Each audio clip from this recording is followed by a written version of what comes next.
Hay una ciudad en Japón donde la sirena de alerta de tsunami se sigue probando cada mes. No porque nadie espere otra ola, sino porque las personas que la reconstruyeron, las que volvieron después de perderlo todo, decidieron que nunca querían olvidar ese sonido. Quieren que sus hijos lo conozcan.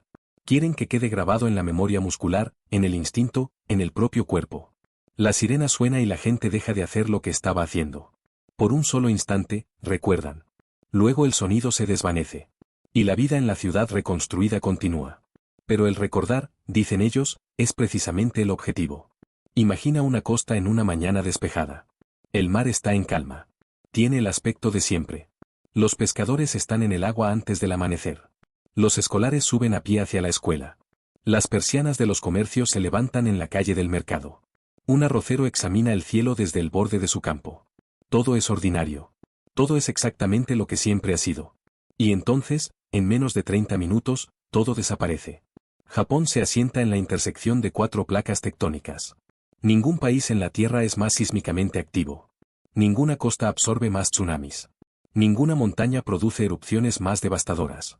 Ningún país ha sido destruido y reconstruido, tantas veces y de manera tan completa como Japón. La expresión japonesa shikata ga nai se traduce a menudo como no tiene remedio. No es una frase de desesperación. Es algo más parecido a una filosofía de resistencia. Absorbes lo que no puedes cambiar. Lloras. Y luego vuelves a construir. Pero antes de la reconstrucción, está la destrucción. Y la destrucción, en Japón, ha llegado en formas tan variadas y tan extremas que cada una parece un capítulo separado en el registro de lo que el mundo natural puede hacer cuando se vuelve contra el humano. En este vídeo vamos a 5 ciudades japonesas que fueron destruidas por desastres. Algunas fueron borradas por el agua. Otras por el fuego. Algunas por la tierra moviéndose bajo sus pies sin previo aviso. Una quedó sepultada bajo el peso de la montaña que tenía encima. Y una fue golpeada no una sino 2 veces, de maneras que deberían haber sido imposibles, por fuerzas que reescribieron lo que las comunidades creían saber sobre el peligro, la seguridad y el suelo sobre el que se sostenían. Algunas de estas ciudades ya no existen en ningún sentido significativo. Otras fueron reconstruidas tan por completo que los visitantes de hoy no tendrían ni idea de lo que ocurrió allí a menos que alguien se lo contara. Y algunas se encuentran en un punto intermedio, parte memorial, parte ciudad viva, todavía intentando decidir qué son y qué le deben a las personas que no sobrevivieron. Empecemos por el norte. La ciudad de Isinomaki se encuentra en la costa del Pacífico de la prefectura de Miyagi, en la región de Toku, en el noreste de Japón. Antes del 11 de marzo de 2011, era el mayor puerto pesquero de Japón por volumen. Procesaba más marisco que casi cualquier otra instalación del país. El puerto siempre estaba en movimiento, siempre ruidoso, siempre oliendo a sal y aceite de motor y al caos productivo particular de un puerto en funcionamiento. Isinomaki tenía una población de alrededor de 160.000 personas. Tenía escuelas, hospitales, una universidad. Tenía una calle comercial cubierta y un museo del manga dedicado al dibujante Sotaro Ishinomori, nacido en las cercanías. Era, en todo el sentido ordinario de la palabra, una ciudad llena de vida. A las 2:46 de la tarde del 11 de marzo, el terremoto de Toku sacudió la región. Fue el terremoto más poderoso jamás registrado en Japón y el cuarto más poderoso registrado en cualquier lugar del mundo. Magnitud 9,0. El temblor duró aproximadamente 6 minutos. 6 minutos es mucho tiempo para que el suelo esté moviéndose. El tiempo suficiente para que los edificios se agrieten y se inclinen. Para que las tuberías de agua revientes. Para que todo el mundo comprenda que esto no era un temblor ordinario. El tsunami llegó aproximadamente 30 minutos después. En Isinomaki, las olas alcanzaron alturas de hasta 9 metros en las zonas urbanas y mucho más en los distritos costeros circundantes. La escuela primaria Okawa se encuentra ligeramente tierra adentro en el valle del río Kitakami, a unos 4 kilómetros de la costa.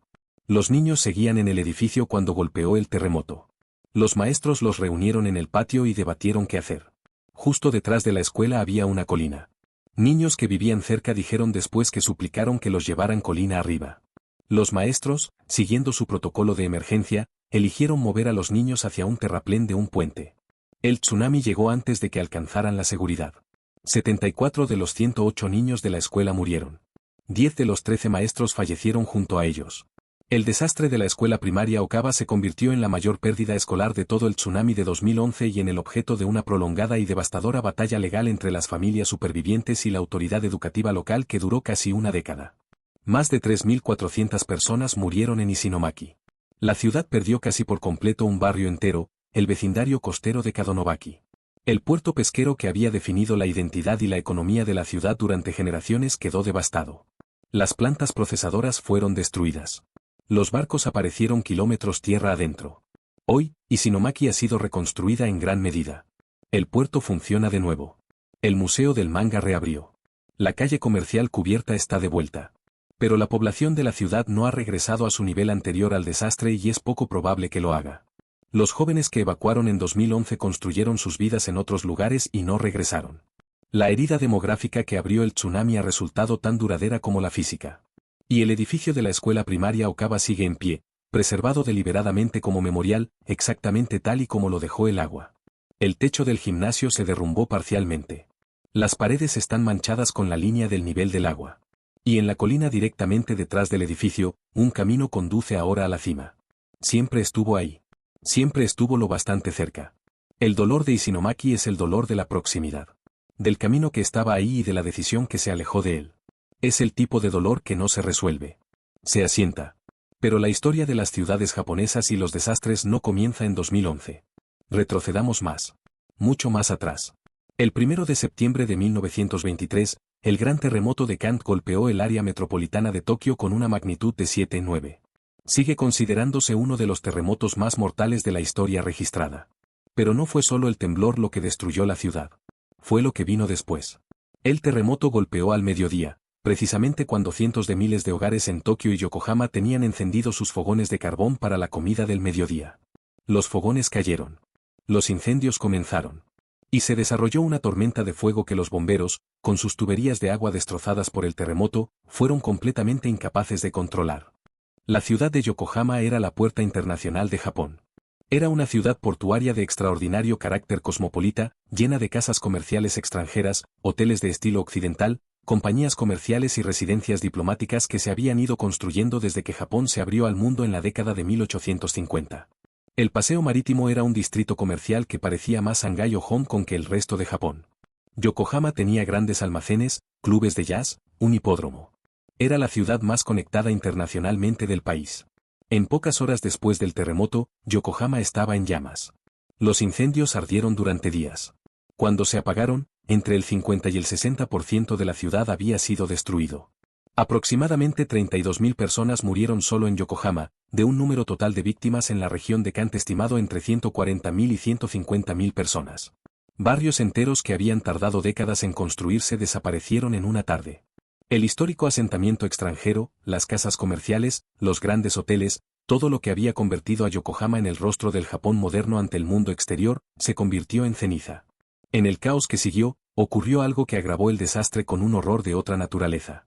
Rumores se extendieron entre la población superviviente de que los inmigrantes coreanos que vivían en la ciudad habían envenenado pozos y planeaban ataques contra los supervivientes.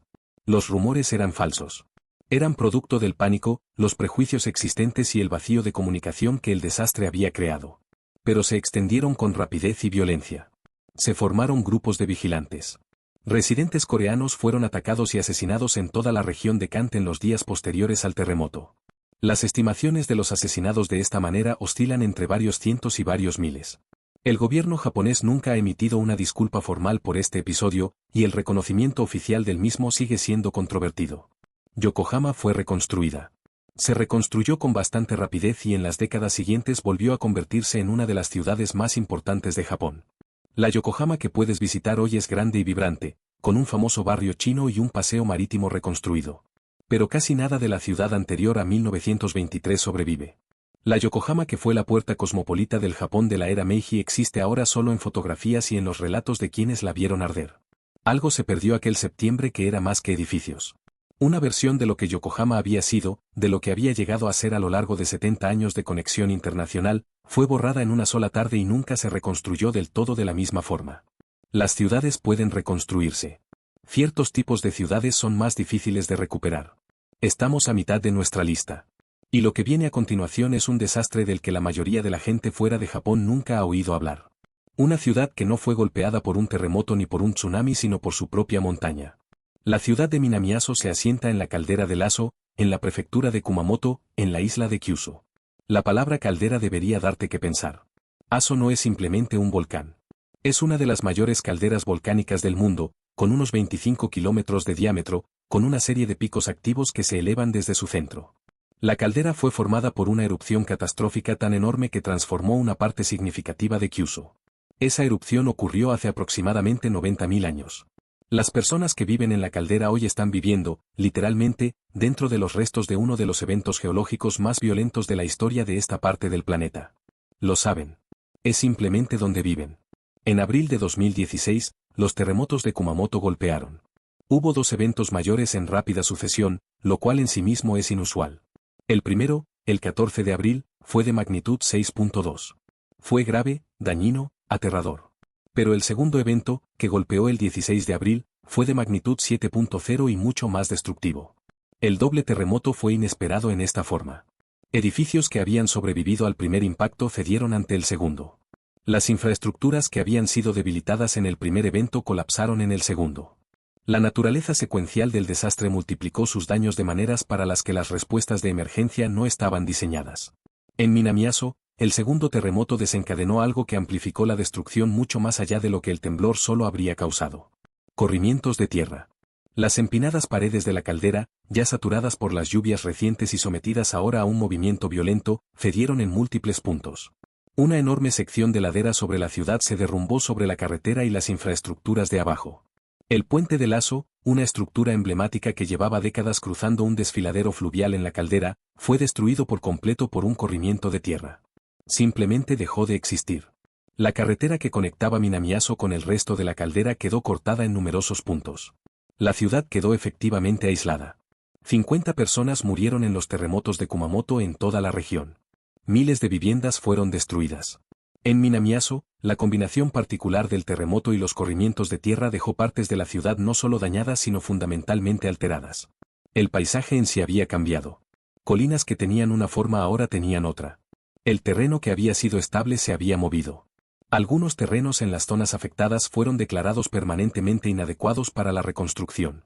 Pero aquí está el detalle que hace a Minamiaso diferente de los otros lugares de esta lista. La recuperación fue liderada, en gran parte, por la propia comunidad, de forma ruidosa y colectiva.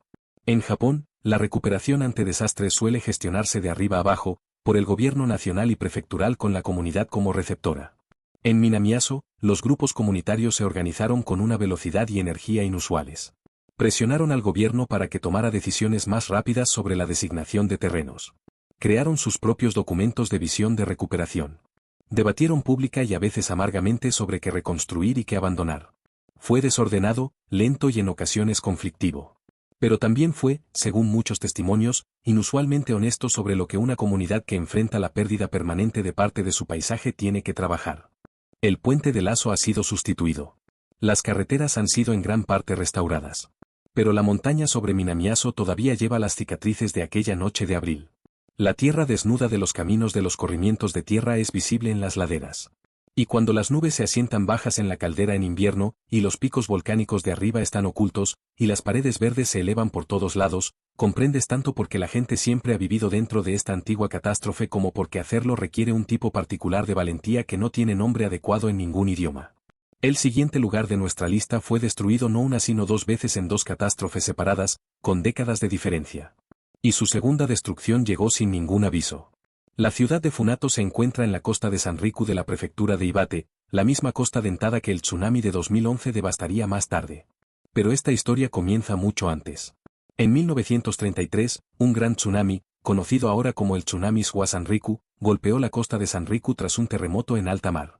La ola fue enorme. Mató a más de 3.000 personas a lo largo de la costa. En Funato, barrios enteros fueron arrasados. Los barcos de pesca fueron arrastrados tierra adentro. El puerto fue destruido. Los habitantes de Funato reconstruyeron. Ya lo habían hecho antes. La costa de Sanriku había sido golpeada por tsunamis repetidamente a lo largo de la historia registrada. La geografía particular de la costa, sus profundas y estrechas bahías que canalizan y amplifican las olas entrantes, la había convertido en uno de los tramos de tierra más propensos a tsunamis del mundo. La gente local lo sabía. Marcadores de piedra en las laderas de toda la región llevaban inscripciones que advertían a las generaciones futuras que no construyeran por debajo de ciertas alturas. Algunos de esos marcadores tienen siglos de antigüedad. Son específicos: no construyas tus casas por debajo de esta línea. Las personas que los tallaron habían visto lo que el mar podía hacer y querían dejar un mensaje hacia el futuro. Después de 1933, Funato construyó muros contra tsunamis. Construyó sistemas de alerta. Construyó rutas de evacuación. Realizó simulacros. La ciudad fue rediseñada teniendo en cuenta la violencia del mar. Y luego creció de nuevo. La economía pesquera se recuperó. El puerto estaba animado. Nuevas generaciones nacieron que conocían el tsunami de 1933 como historia y no como recuerdo. En 2011, el tsunami que siguió al terremoto de Toku llegó a Funato y superó los diques que habían sido construidos para detener exactamente eso. Las olas en algunas de las bahías de Sanriku alcanzaron alturas de más de 40 metros. En Funato, el tsunami penetró profundamente en la ciudad y la destruyó por segunda vez en menos de un siglo. Los marcadores de advertencia de piedra en las laderas, los tallados después del tsunami de 1896, después del tsunami de 1933, quedaron ahora por debajo del nivel del agua de la ola de 2011. El mar había superado incluso la memoria de lo que el mar podía hacer. Después de 2011, el gobierno japonés se embarcó en uno de los proyectos de defensa costera más ambiciosos de la historia. A lo largo de la costa de Sanriku, se construyeron diques de hasta 15 metros de altura. Algunos de estos muros son tan altos que bloquean completamente la vista del mar desde las comunidades costeras a las que protegen. En algunos pueblos, los residentes han protestado contra los muros. Bloquean la brisa. Hacen invisible el mar. Separan a las comunidades del agua que las definía. Un pescador de un pueblo cerca de Funato le dijo a un periodista que el muro le hacía sentir que vivía en el fondo de una zanja. Dijo que entendía por qué estaba ahí. Dijo que no sabía cómo sentirse viviendo detrás de él. Este es el dolor particular de Funato y la costa de Sanriku después de 2011. La reconstrucción ocurrió. Los muros se levantaron. La comunidad sobrevivió y persistió. Pero la relación con el mar, la relación que había sostenido a estas comunidades durante siglos, que les había dado su identidad y su economía y su forma de ver el mundo, había sido alterada de maneras que el hormigón y la ingeniería no podían abordar completamente. El mar sigue ahí. Pero ahora está detrás de un muro. Y de pie en lo alto de ese muro, mirando el Pacífico en una mañana tranquila, puedes entender tanto por qué fue construido como lo que se perdió al construirlo. Ahora llegamos al último lugar de nuestra lista. Y este es diferente a todos los demás. Porque el desastre que lo destruyó no fue inesperado. Fue observado. Fue medido. Fue rastreado a través del Pacífico durante horas antes de llegar. Y aún así mató a casi todos los que no huyeron. El pueblo de Rajishi, en la prefectura de Iwate, era una pequeña comunidad pesquera en la costa de Sanriku. Se asentaba en la cabecera de una bahía estrecha, el tipo de geografía del que está llena la costa, el tipo que canaliza los tsunamis entrantes como el agua a través de un embudo. Tenía unos pocos cientos de habitantes. La mayoría pescaba. La bahía era productiva. El pueblo llevaba allí generaciones. El 28 de mayo de 1960, un terremoto de magnitud 9,5 golpeó frente a la costa de Chile. Sigue siendo el terremoto más poderoso jamás registrado en la historia humana. Generó un tsunami que se irradió por todo el Océano Pacífico en todas direcciones. La ola se movió a la velocidad de un avión comercial. Cruzó el Pacífico en aproximadamente 22 horas, perdiendo altura en su trayecto pero conservando suficiente energía para ser mortal cuando llegara. Japón había sido advertido. La Agencia Meteorológica de Japón había recibido información sobre el terremoto chileno y el tsunami que generó. Se emitió una alerta para la costa del Pacífico. Pero en 1960, el sistema de alerta no era lo que llegaría a ser más adelante. La comunicación era lenta. La escala de lo que cruzaba el océano no se comprendía del todo. Y en algunas comunidades, la alerta fue recibida pero no se actuó con la urgencia que requería. En Rajishi, la gente había escuchado la alerta pero no todos evacuaron. Algunos no estaban convencidos. Algunos habían experimentado falsas alarmas antes y habían aprendido a dudar de la urgencia. Algunos eran reacios a dejar sus barcos y equipos. Cuando el tsunami llegó en las primeras horas del 28 de mayo, en la oscuridad, 22 horas después del terremoto chileno, mató a 142 personas en la prefectura de Iwate. Rajishi perdió en una sola noche una parte significativa de su comunidad. La tragedia de Rajishi está en su momento y en su origen. Una ola nacida del mayor terremoto jamás registrado, al otro lado del mundo, llegando en la oscuridad, después de 22 horas de viaje, y matando a personas en una bahía del noreste de Japón. La pura distancia de ello. La lenta inexorabilidad de ello. El hecho de que llevara un día entero en camino y la gente aún no pudiera ser convencida del todo para moverse.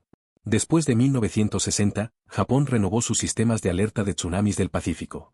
La lección del tsunami chileno fue incorporada a la planificación de emergencias de maneras que han salvado vidas en todos los grandes eventos de tsunami desde entonces. Para 2011, los sistemas de alerta eran lo suficientemente sofisticados como para alertar a las comunidades en minutos después de un terremoto en alta mar. Las alertas se emitieron. Las sirenas sonaron. Las rutas de evacuación estaban señalizadas. Y aún así, en algunas comunidades, la gente no se fue. Volvieron para recoger pertenencias. Se quedaron en terreno elevado mirando y luego bajaron demasiado pronto. Confiaron en diques que fueron superados.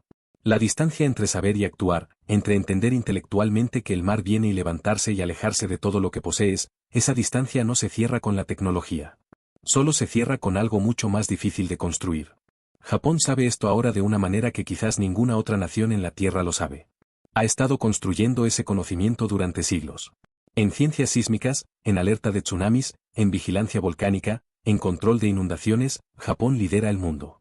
La infraestructura de preparación ante desastres en este país es extraordinaria. Y sin embargo, el suelo todavía se mueve. El mar todavía viene. Y la sirena todavía se prueba cada mes en las ciudades que fueron reconstruidas, para que los niños conozcan el sonido en sus cuerpos incluso antes de conocer su significado. Cada ciudad en este vídeo fue destruida. Y cada una de ellas, de alguna forma, continuó. Esto es quizás lo más distintivamente japonés de todas estas historias. La continuidad no es triunfal.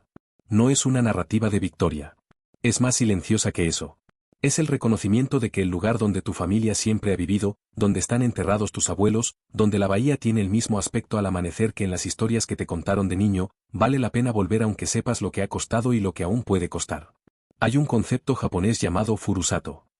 Significa algo así como ciudad natal o pueblo natal, pero lleva un peso en la cultura japonesa que la palabra española no transmite del todo. Es el lugar del que vienes, el lugar que te formó, el lugar que llevas contigo donde quiera que vayas. Las ciudades de este vídeo son el furusato de la gente. Fueron destruidas. Y se volvió a ellas. No siempre por completo. No siempre por todos. Pero lo suficiente. Lo suficiente para que los barcos pesqueros volvieran al agua. Lo suficiente para que los escolares volvieran a subir la cuesta.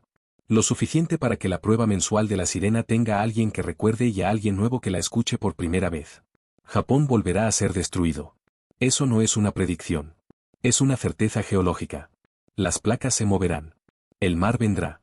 La montaña entrará en erupción. Y en algún lugar de Japón, en una ciudad que actualmente no tiene ninguna razón para esperar otra cosa que una mañana ordinaria, las sirenas sonarán y la gente correrá. Y luego, cuando todo haya terminado, volverán. Si estas historias de lugares, de resistencia y de pérdida son el tipo que quieres seguir encontrando, suscríbete a este canal. Hay más ciudades. Más costas. Más montañas con más que decir. Y vamos a ir a todas ellas.